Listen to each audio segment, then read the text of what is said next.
नमस्कार भारत एफएम और भारत टीवी के सब दर्शकों का आज इस नए शो द हिंदू वॉइस में मैं सबका बहुत बहुत हार्दिक स्वागत करती हूँ।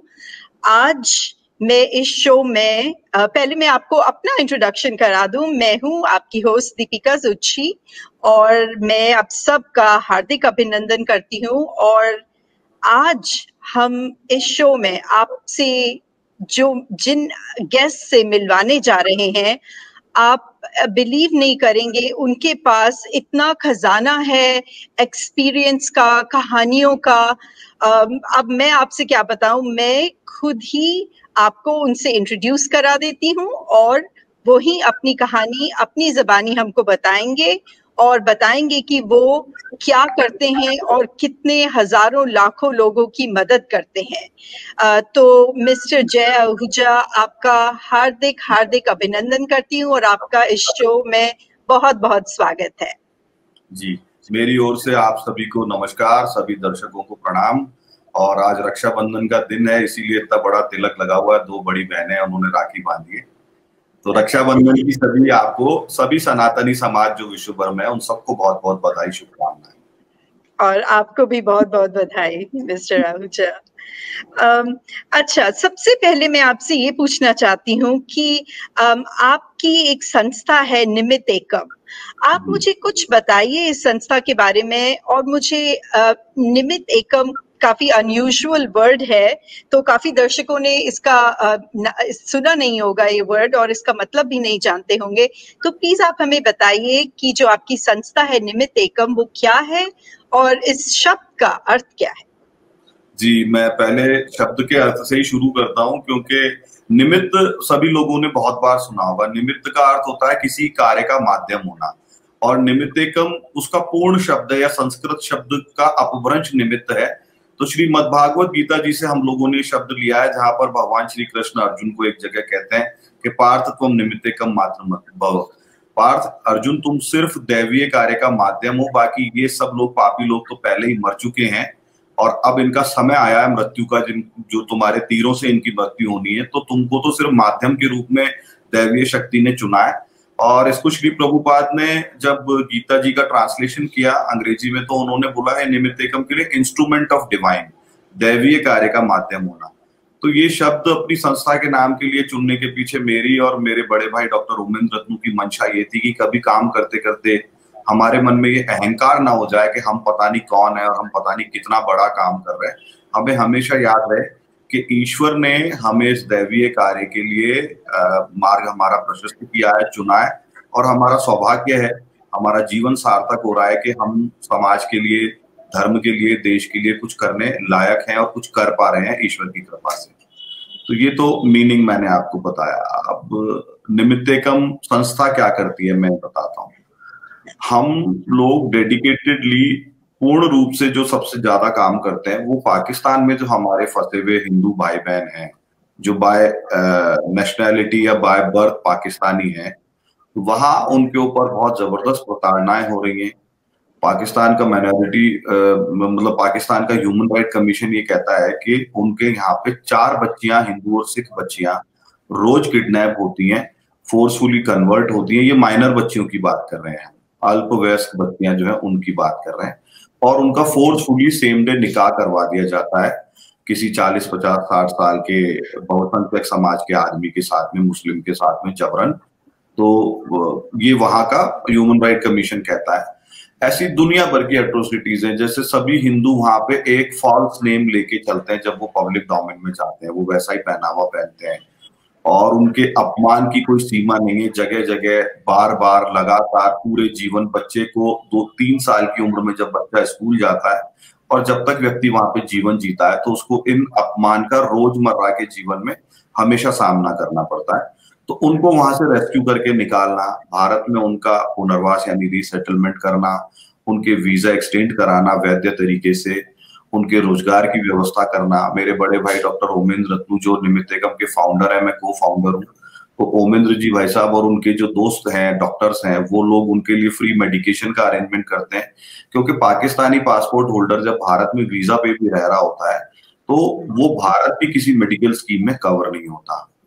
और फिर जब एक समय पूरा हो जाता है, 7 वर्ष या 12 वर्ष जो पुराने लॉ में 1955 के एक्ट में चला आ रहा है, जो जिस क्राइटेरिया में एलिजिबल होता है उनकी उसके अनुरूप नागरिकता दिलवाना भारत की, ये हमारा काम है।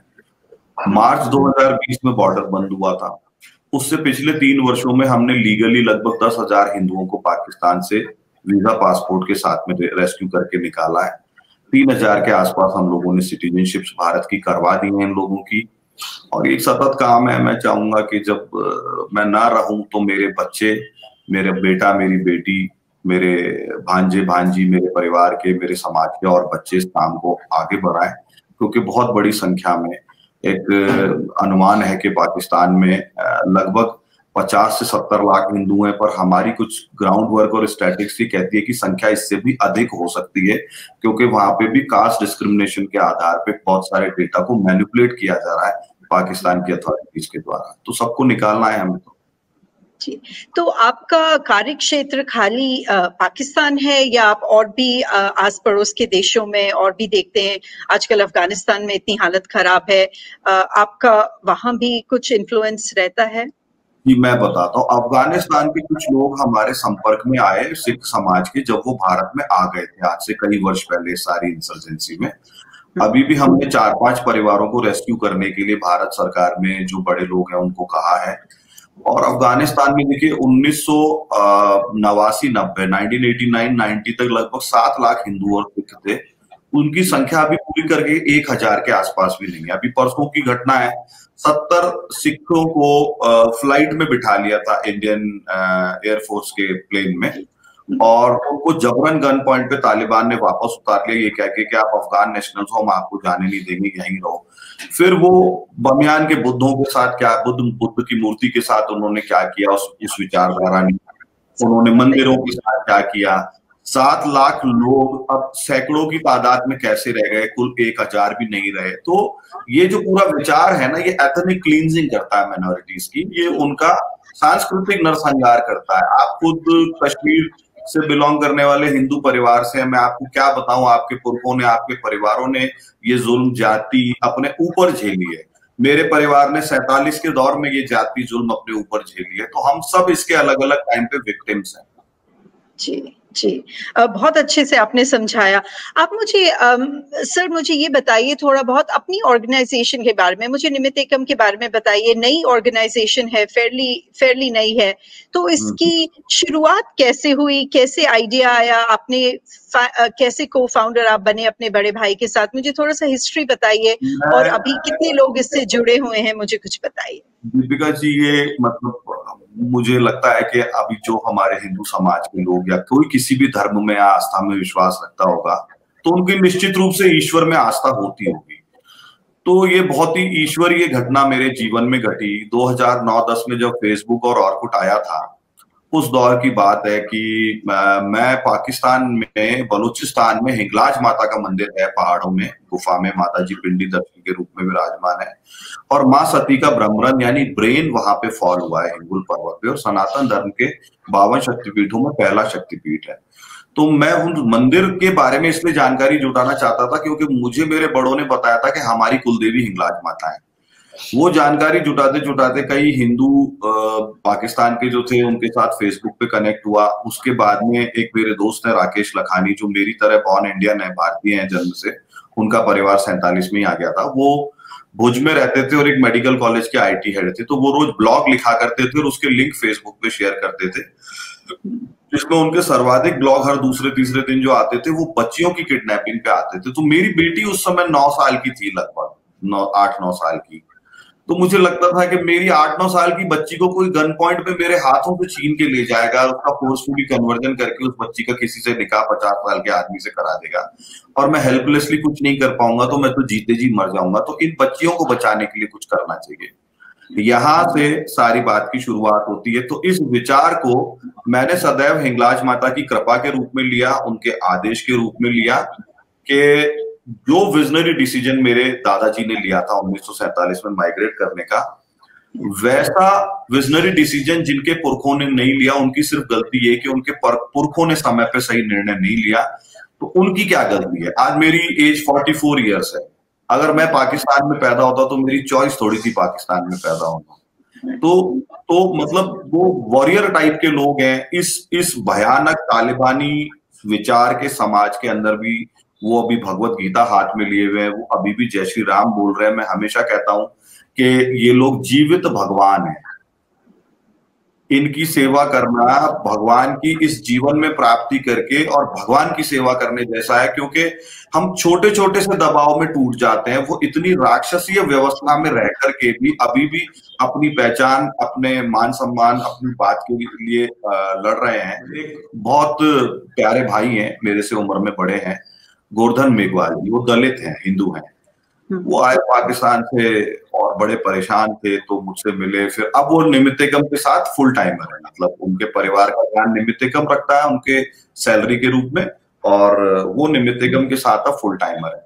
तो मैंने गोवर्धन जी, मैं और ओमेंद्र भाई साहब तीनों बैठे थे। तो ओमेंद्र भाई साहब ने कहा, यार गोवर्धन जी इतनी ज्यादा परेशानियां उठा रहे हो आप यहाँ पे आके, अब तो चलो हम मिल गए। शुरू के 2-3 साल तो आपके बहुत खराब निकले, तो यार वही कलमा पढ़ लेते, सारी प्रॉब्लम सॉल्व हो जाती।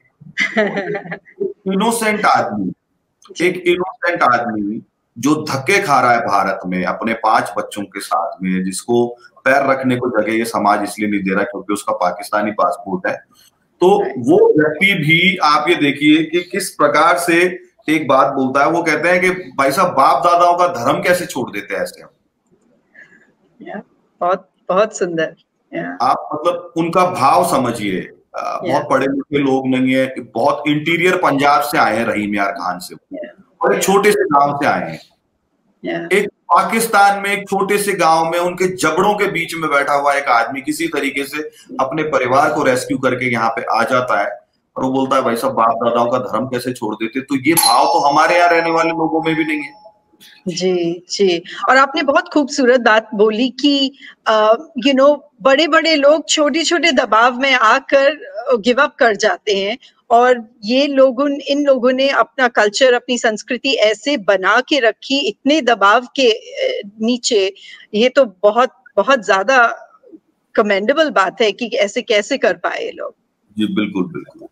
तो ये मतलब जितना इन लोगों के बारे में, इनके दर्द के बारे में, इनकी पीड़ाओं के बारे में बात करें, अब निमित्त एकम कैसे ऑपरेट करता है मैं आपको जरा बताता हूँ।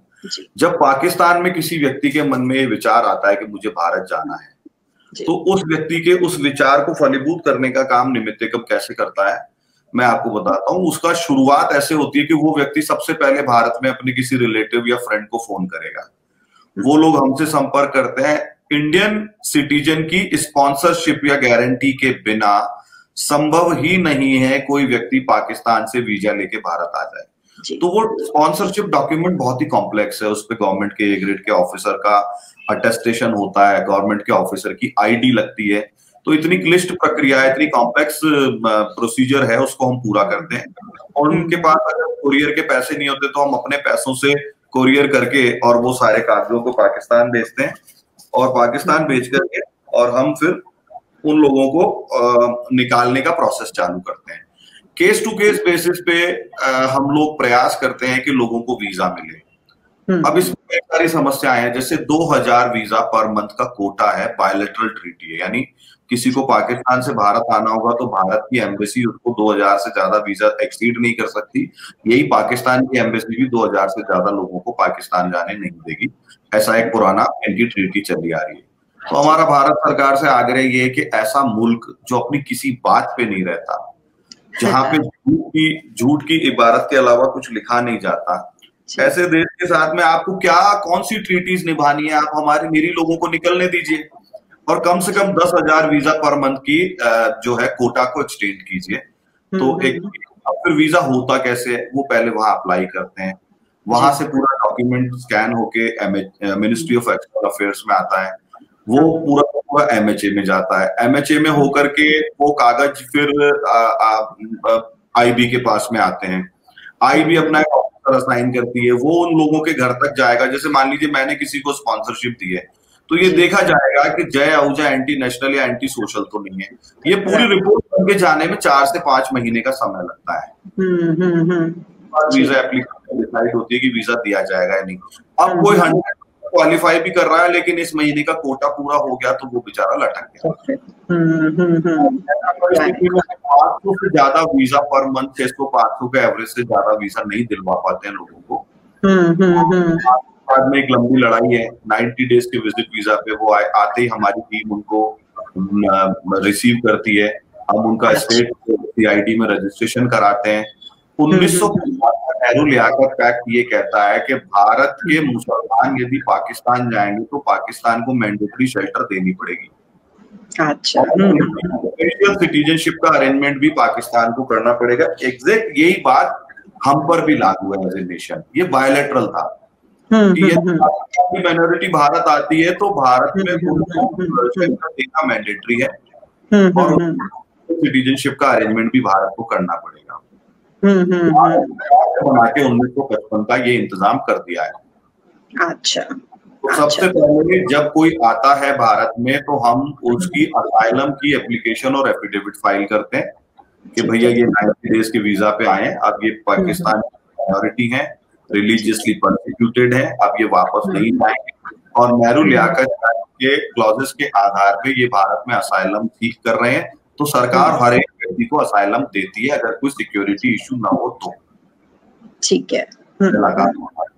दूसरा काम हमारा ये है कि फिर उनके रोजगार का चैलेंज है। राइट। इसकी जैसी अच्छा सबसे बड़ा प्रॉब्लम क्या आता है दीपिका जी कि ये लोगों के पास चॉइस नहीं है कहाँ पे रहेंगे। अगर इनका स्पॉन्सर किसी गांव खेड़े में बैठा है तो ये पॉलिटिकल हॉस्टेज बन गए कई सालों के लिए उस ग्राम पंचायत के अंदर। अर्बन एरिया में किसी नगर पालिका में या नगर निगम में या बड़े शहर में बैठा है तो ये वहां पे पॉलिटिकल हॉस्टेज हो गए कि वहां से बाहर नहीं निकल सकते। माननीय राहुल जी ने इस पर बहुत अच्छा काम किया और हमारी रिक्वेस्ट पे वो 50 दिन ट्रैवलिंग फ्री किया है जी। एक एप्लीकेशन देके पहले क्या होता था जयपुर में कोई क्रिटिकली बीमार है, अब ये जयपुर में उसका ट्रीटमेंट नहीं हो सकता, इसको गुड़गांव ले जाना पड़ेगा तो अदर स्टेट का मामला हो गया। के लिए ministry of home affairs permission देती थी जो महीनों में आती थी, इतने में आदमी मर जाता था। तो राइट जी। उन सारी चीजों से रिलीफ दिया है कि अगर डॉक्टर का रिकमेंडेशन है अदर स्टेट ले जाने के लिए तो you are allowed to go, but just you have to inform your local CID people, right ji right. चीजें उन्होंने की है। आधार कार्ड की अनुमति इनको दी कि आप इंडियन गारंटर के एफिडेविट लगा के आधार पोर्टल से अपना आधार कार्ड ले सकते हो। जब वो आधार नंबर दर्ज किया जाएगा ID नंबर तो उस पर साफ लिखा हुआ आएगा so and so Pakistani national living on Indian resident visa number so and so और with the guarantee of these 2 people Deepika ji Jai Ahuja guarantee पे आधार कार्ड दिया जा रहा है। इनको एक बैंक अकाउंट राजनाथ सिंह जी ने अलाउ किया 2016 में। आप सोचिए उससे पहले इनकी कैसी खतरनाक हालत थी। इनके पास पैन कार्ड नहीं, इनके पास लोकल इनके पास लोकल बैंक अकाउंट नहीं, they were not allowed to do jobs, they were not allowed to do businesses। हम लोगों को कहते थे कि भाई हमारा भारत का आदमी दुबई जैसे एक इस्लामिक मुल्क में जाता है, रेजिडेंट वीजा पे होता है, वो वहां पे भी जॉब और बिजनेस कर सकता है, तो आप इनके साथ इतना जुल्म क्यों कर रहे हैं? उसको दुबई में भी लाइसेंस मिल जाता है, वहां का लोकल एमिरेट्स ID मिल जाता है। राइट। हमारे वीजा एक्ट में इस बारे में कुछ लिखा हुआ नहीं है, इसलिए इनको कुछ नहीं मिलेगा। तो क्लियरिफिकेशन माननीय राजनाथ सिंह जी ने किए कि ग्लोबल ईयर्स पे ह्यूमन लाइफ जीने के लिए जो जो रिक्वायर्ड है वो इंडियन वीजा एक्ट में इनको अमेंड करके दिया जा रहा है। तो इनकी जिंदगी थोड़ी सी आसान हो गई। अब मान लीजिए कोई परिवार आता है वहां से, कोई परिवार आता है वहां से, क्या बोलते हैं, पाकिस्तान से। तो परिवार जब पाकिस्तान से भारत में पहुंचा और वो यहाँ पे रहने लगा, अब यहाँ पे उसके पास बैंक अकाउंट नहीं है, आप सोचिए उसका कैसा जीवन है। बिल्कुल बिल्कुल, कुछ कर नहीं सकते। बच्चों के एडमिशन के लिए दीपिका जी 1-1, 1.5 साल इंतजार करना पड़ता था। बच्चा 5th करके आया पाकिस्तान में, सिंध के किसी शहर से, उसने यहाँ पे आके कलेक्टर को अप्लाई किया कि कलेक्टर साहब मेरे बच्चे को 6 में एडमिशन चाहिए। कलेक्टर साहब उसका लेटर बना के स्टेट एजुकेशन बोर्ड को भेज रहे हैं। स्टेट एजुकेशन बोर्ड चिट्ठी लिख के पाकिस्तान में हैदराबाद सिंध एजुकेशन बोर्ड को भेज रहा है। सिंध हैदराबाद एजुकेशन बोर्ड वहां के स्कूल को भेज रहा है वेरिफिकेशन कि भाई ये तो ह्यूमन राइट है, बेसिक राइट है, बच्चा क्यों पढ़ेगा। आप प्रोविजनल एडमिशन दीजिए, अगर डॉक्यूमेंट फोर्ज निकले माता पिता के ऊपर आप फोर्जरी में जो है कार्रवाई कीजिएगा, आप बच्चे को नहीं पढ़। तो 2012 में हमने राइट टू एजुकेशन का एक ऑर्डर कराया और दूसरा ऑर्डर साथ कराया कि आते ह्यूमन मूलभूत आवश्यकता है पढ़ाई, बच्चे का अधिकार के आधार पे बच्चे को एडमिशन तुरंत मिलेगा। ये बहुत लंबी जर्नी है दीपिका जी, चलती जा रही है, हर दिन नई लड़ाई है, हर दिन नई बात है। सिटीजनशिप अमेंडमेंट एक्ट भी हम ही लोगों की डिमांड, हमारी डिमांड पे हुआ। आपका उसमें क्या कंट्रीब्यूशन था, थोड़ा उसकी बारे में बात बताइए प्लीज।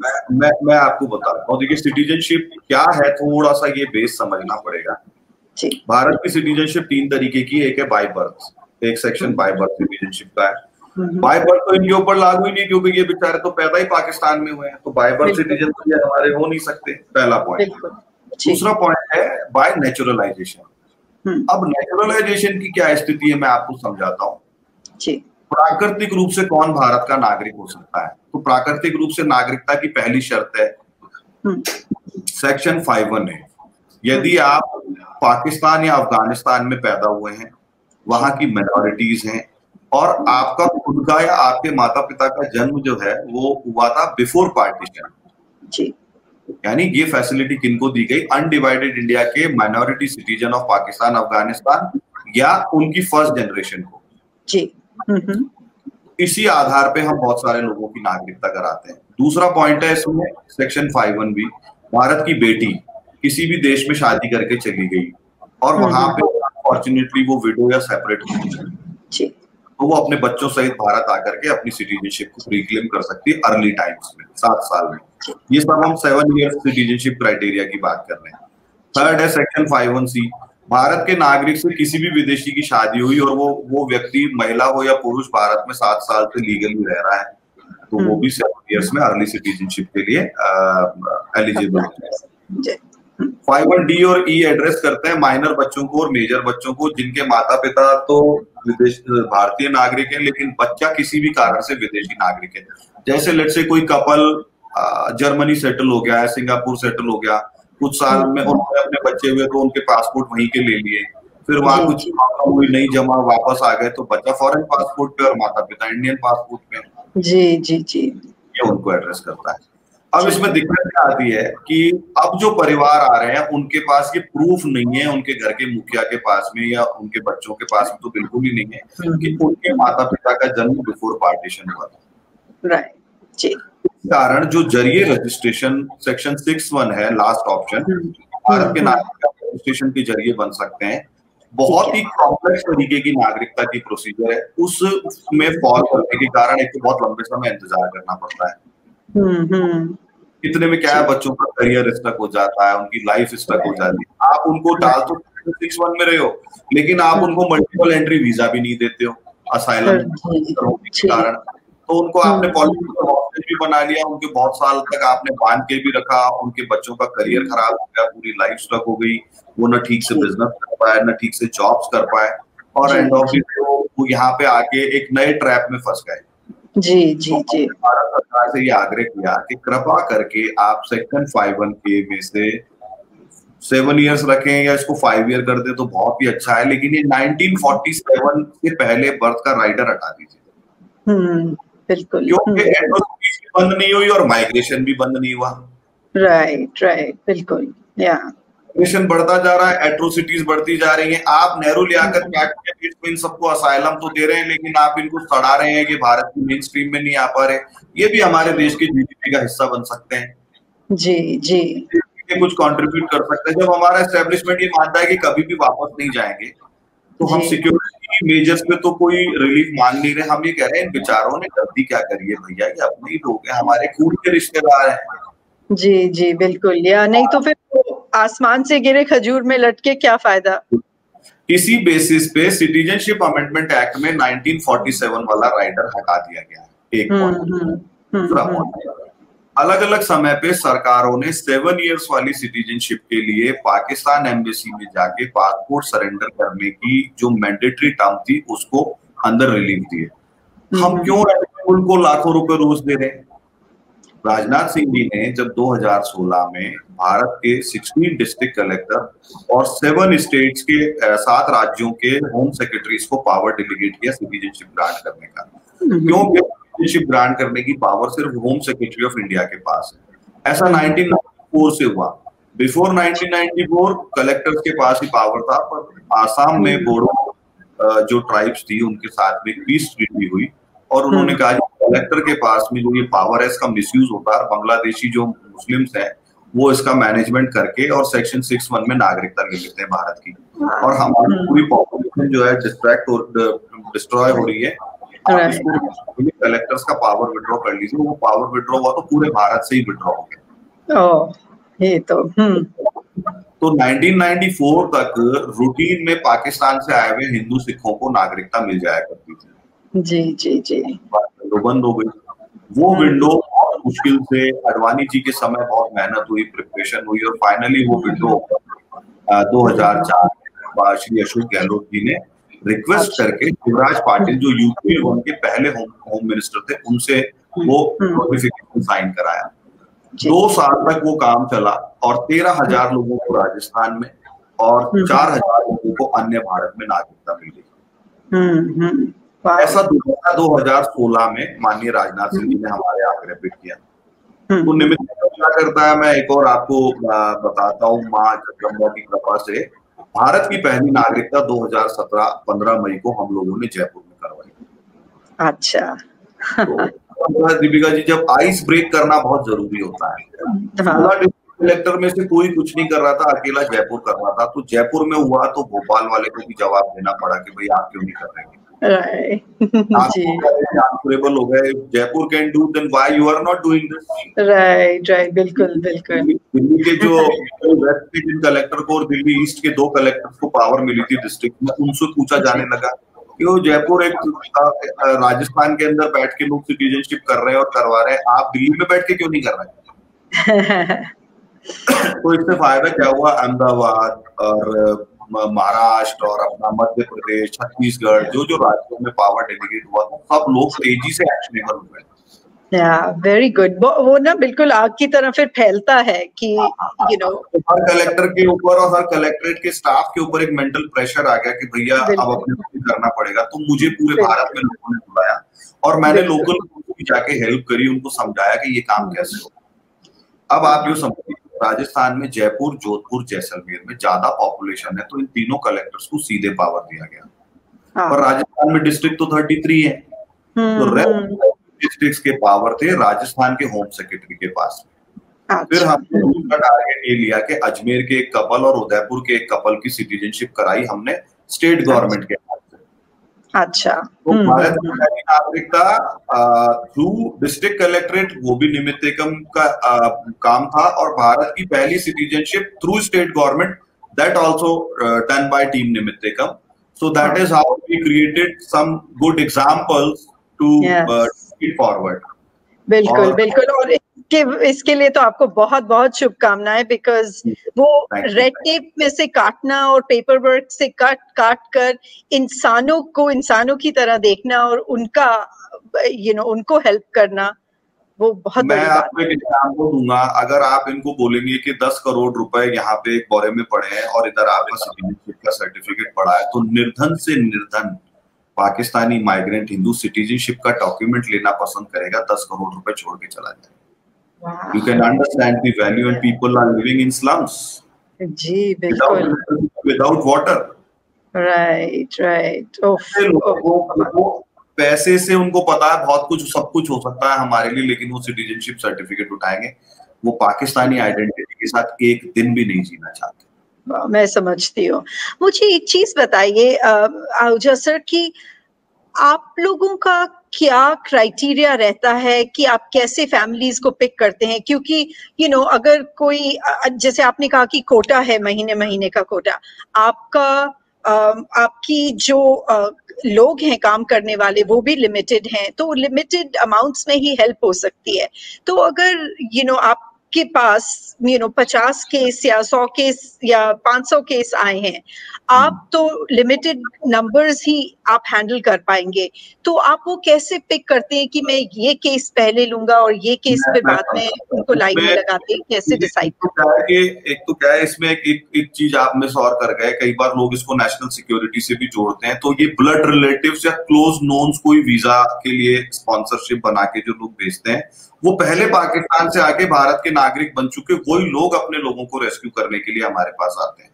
अच्छा। तो इसलिए हमारे लिए identification is not a big deal, क्योंकि जिसका सगा भाई है, जिसके पिताजी है, जिसके मामा है, जिसका भांजा है, जिसकी बहन, जिसका बहनोई है, वही गारंटर तो वही बनते हैं, मैं गारंटर नहीं हूँ। सेकंड पॉइंट, किसी जगह पे कोई बच्ची उठ गई, कोई बड़ी हृदय विदारक घटना हो गई, कोई मर्डर हो गया, तो ऐसी परिस्थिति में हम लोगों को ये मैनेज करना पड़ता है। उस परिवार को प्रायोरिटी पे निकाले, क्योंकि जब वो क्या कन्फ्लिक्ट में भी तो उलझे हुए होते हैं ना। बिल्कुल। वो सोशल मीडिया पे अपनी कहानी सुना रहे होते हैं, उनके रिश्तेदार लोग, उनके कबीले के लोग, उनके कुनबे के लोग, उनकी बात प्लेटफॉर्म पे हम भी चला रहे होते हैं, तो वो लोग जिहादी थ्रेट के सीधे सीधे टारगेट पे होते हैं। तो ऐसी सिचुएशन में हमारी मजबूरी है कि हम पहले उस परिवार को रेस्क्यू करें जो ज्यादा बड़ी थ्रेट में वहां पे जी रहा है, जो छुपता हुआ घूम रहा है, जिसको किसी धर्मशाला में हमने जगह दिलवा रखी है, जो रोज रहने के ठिकाने बदल रहा है और पीछे पीछे उसके सारी जिहादी घूम रहे हैं उसको मारने के लिए। तो हमारी नेक्स्ट प्रायोरिटी वो परिवार हो जाता है जिसके ऊपर सीधे अभी लाइफ थ्रेट है। Oh my God. आपके पास कोई ऐसी आपकी मेमोरी में कोई ऐसी फैमिली की कहानी है या कोई ऐसी घटना है जो आप शेयर कर सकते हैं व्यूअर्स के साथ, जो आपको पर्सनली, जिसमें आपको बहुत इम्पैक्ट हुआ? एक बहन है हमारी छोटी, अभी मैंने उसकी सिटीजनशिप कराई है उस पूरे परिवार की। तो वो बच्ची थी उस समय 9 साल की, और उसके 2 बड़े भाई, उसकी माँ, उसके पिताजी, और वो स्कूल से घर आ रही थी, तो उसको वहां पे एक टेलर ने 8-9 साल की बच्ची को रेप के लिए अटेम्प्ट किया, है ना, लोकल मुस्लिम टेलर ने। पर वो बच्ची थोड़ी हिम्मत वाली थी, वो छोड़ा के जैसे तैसे करके दौड़ती हुई अपने घर चली गई। उसने जाके घर पे अपने पिताजी को बताया, उसके पिताजी तुरंत अपने घर से निकले। भाई एक पिता को गुस्सा आना स्वाभाविक है, ऑफ कोर्स, और उन्होंने जाके उस टेलर के 2-4 चांटे लगाए जाके, और अपने 1-2 मित्रों को भी साथ ले गए कि ऐसे कैसे कर दिया ये वो। और उसके बाद में उसी रात को they have been attacked by group of people उस बच्ची को उठाने के लिए। उनकी मदर इतनी समझदार है, आंटी हमारी इतनी समझदार है कि वो उनको लगा कि ये झगड़ा हो गया, गलत हो गया, वो सारे बच्चों को लेकर के और उसी समय चली गई अपने पीहर पास में दूसरे गांव। अच्छा। उसके बाद ये लड़ाई एंडलेस चलती गई कई महीनों तक। वो लोग ट्रक में, सब्जी के ट्रकों में छुप करके अलग अलग गांव से निकल के किसी तरीके से लाहौर पहुंचे। उनका वीजा करवाने के लिए उनके रिश्तेदारों ने दिन रात परिश्रम किया। कई महीनों छुपने छुपाने के बाद में बेटी और 2 बेटे और पिताजी, ये 4 लोग पहले राउंड में निकले।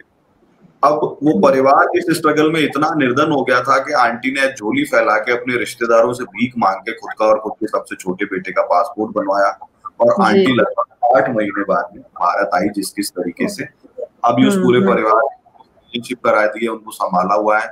अभी भी वो बच्ची, मतलब अब तो उसके भी बच्चे हो गए, लेकिन वो मेरे लिए तो छोटी बहन बच्ची जैसी है। तो अभी वो बच्ची याद करती है उन बातों को, तो मतलब आपको मैं कह नहीं सकता, खून के आंसू रोती है।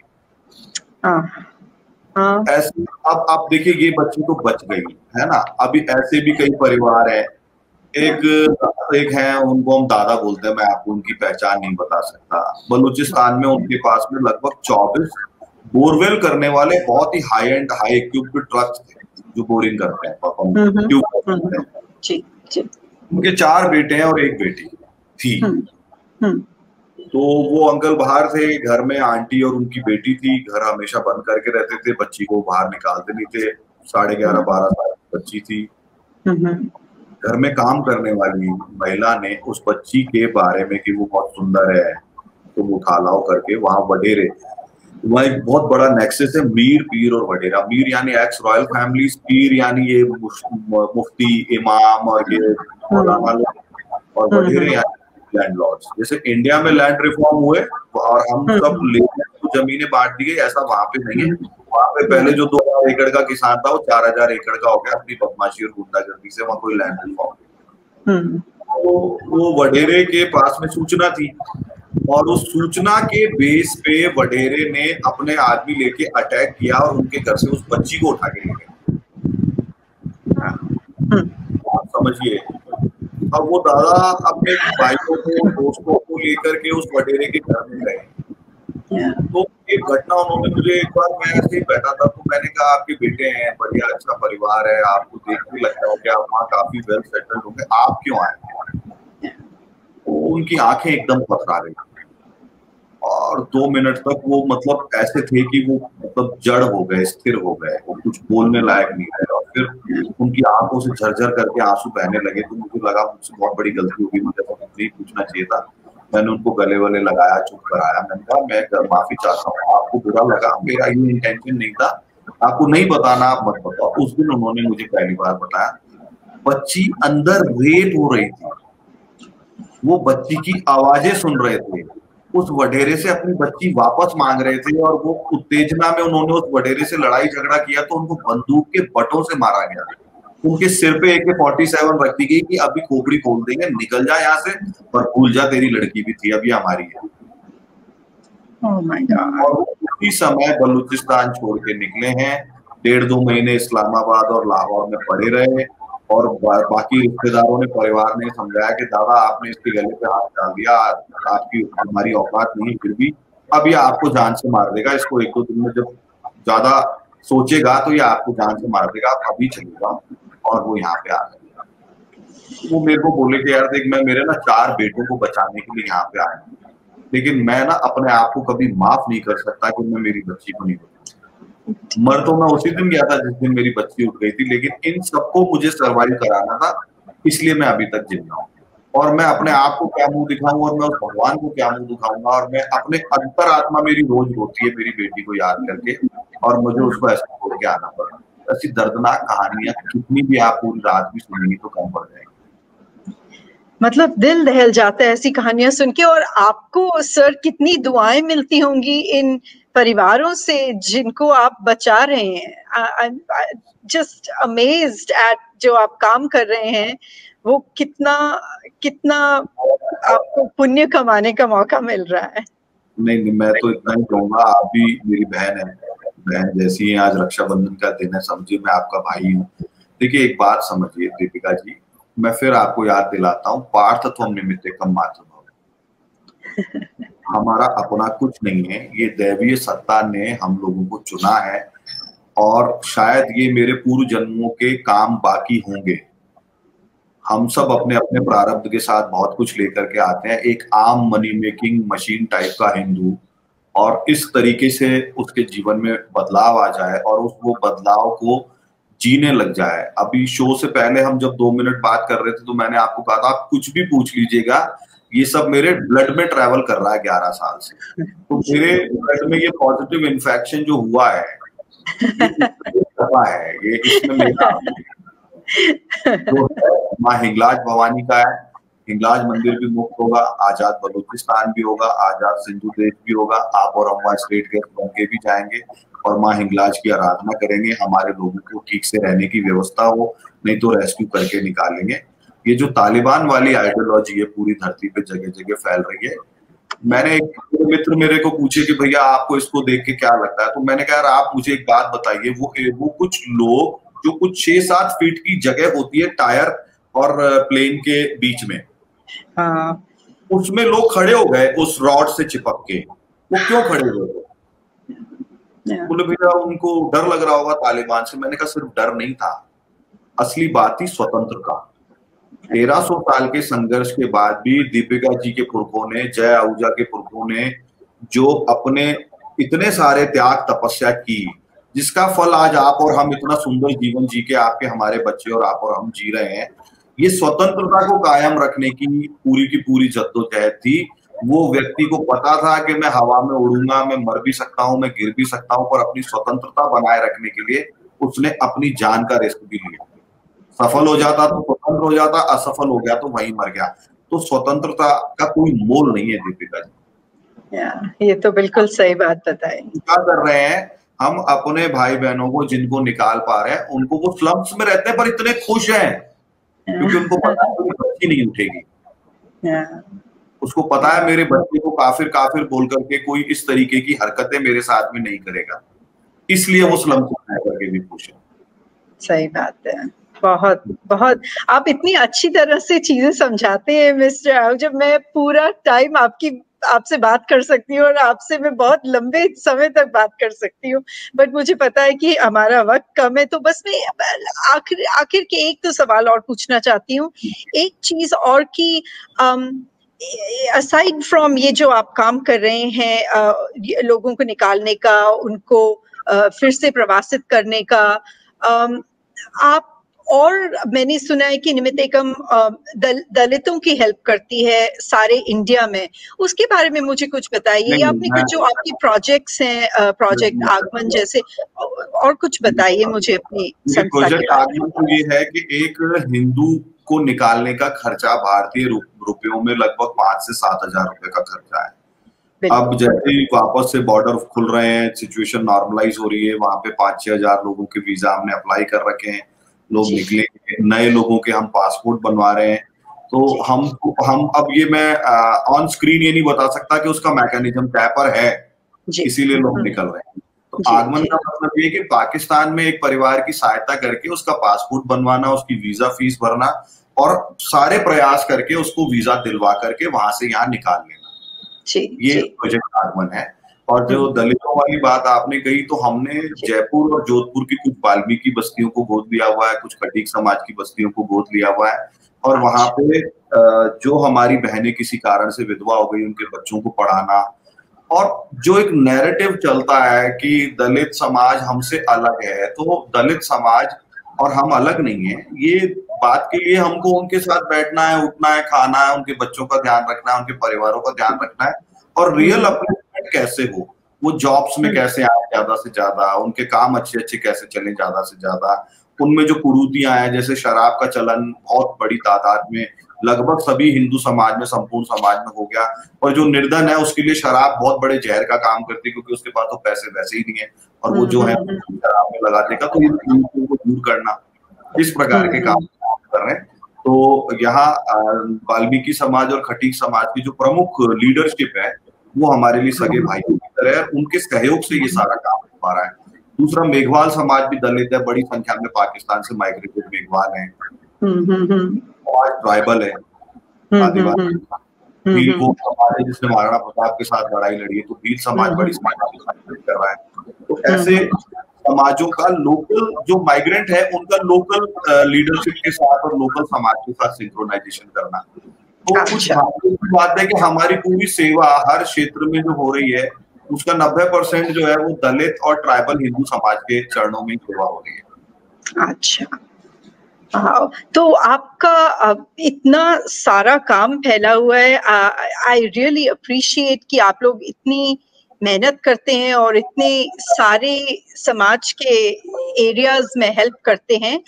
आप मुझे एक लास्ट चीज बताइए कि अगर आपकी संस्था से कोई जुड़ना चाहता है तो वो कैसे जुड़ सकता है और आपको कहाँ पे कांटेक्ट कर सकते हैं? प्लीज हमारे दर्शकों को बताइए।